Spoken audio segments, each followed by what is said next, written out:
ঘরবাড়ি ছেড়ে নৌকায় ভাসা মানুষগুলোর বয়স যত, তার ২-৩ গুণ বেশি অভিজ্ঞতা ঢলের পানিতে হাবুডুবু খাওয়ার। প্রতি বছর বর্ষা মাস জুড়ে ২-৩ বার করে ডুবন্ত ঘরবাড়ি রেখে অজানার উদ্দেশ্যে পাড়ি জমাতে বা পানিতে ভাসতে ভাসতে পানি কমার অপেক্ষা করতে হয় তাদের। প্রায় ১ সপ্তাহ ধরে খাদ্য আর বিশুদ্ধ পানি সংকটে চরবাসী।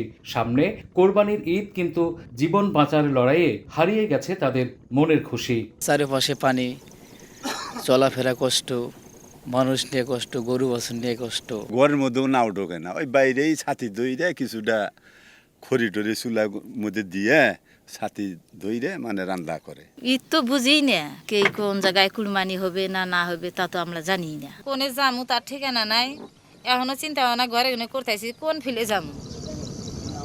চরের মানুষের ঘরে ঘরে অথই পানি, পানির উপর বেঁচে থাকার সংগ্রাম আর অপেক্ষা কেউ আসবে তাদের সহায়তার হাত বাড়িয়ে। চেয়ারম্যান মহোদয় আমাদের জেলা পরিষদ বা উপজেলা কেন্দ্রে যতটুকু যোগাযোগ করছেন, এখনো আমাদের কোনো ত্রাণের খবর মানে হয় নাই।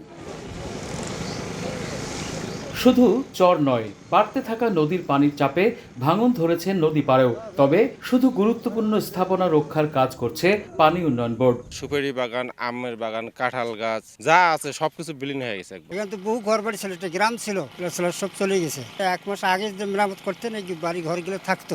যতটুকু আছে এটুকু যদি থাকে আমাদের জন্য তারপরে মঙ্গল। গুরুত্ব বিবেচনায় আমরা ১৫টি পয়েন্টে ৪.৫ কিলোমিটার জায়গায় জরুরিভাবে বালু ভর্তি জিও ব্যাগ এবং জিও টিউব দ্বারা নদী ভাঙন রোধে কাজ করছি। এ অবস্থায় সরকারের পাশাপাশি বিপন্ন মানুষের পাশে সবাইকে দাঁড়ানোর আহ্বান উন্নয়ন সংস্থার। সরকার এবং বেসরকারি সংস্থাগুলো সকলে মিলেই এই সকল মানুষের জন্য অন্তত এই উৎসব বা সংকটের মুহূর্তে বেশি করে পাশে দাঁড়ানো দরকার। তিস্তা, ব্রহ্মপুত্র, যমুনা, ধরলা, দুধকুমর সহ অন্যান্য নদ নদীতে চর ও দ্বীপচর রয়েছে ৩ শতাধিক। এসব চরে বসবাসকারী লাখো মানুষের বেশিরভাগই এখন পানিবন্দী। রতন সরকার, সময় সংবাদ, কুড়িগ্রাম।